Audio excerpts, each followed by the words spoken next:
in the last 5 or 6 years, Karen has been covering her books with stones and tiles that she's found on a beach in Nice.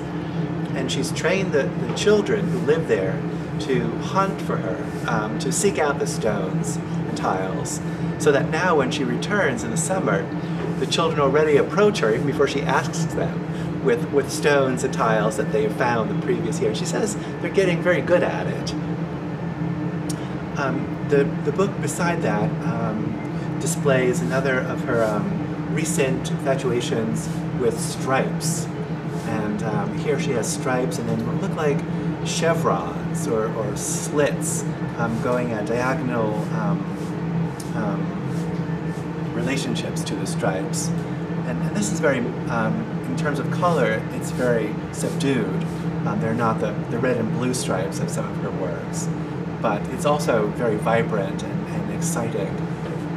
It's not a book that you read, it's a book that your eyes sort of vibrate to as you look at. The earliest aquiloni were the installations with the colored squares that we have here. And there were installations of aquiloni at the Dana Library and at other public institutions. Here again, she's made a book out of something that she's used for an installation. The aquiloni books now have pieces of aquiloni emanating from them, falling out of them, or rising up into them. In some of the books on the right side of the case, we see another of her interests, a more durative interest or a long-term interest in religious symbolism.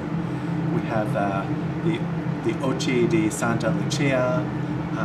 We see images of Santa Lucia in the encaustics upstairs, and they're also similar to and thematically related to the bowls of shredded money and the bowls of hair.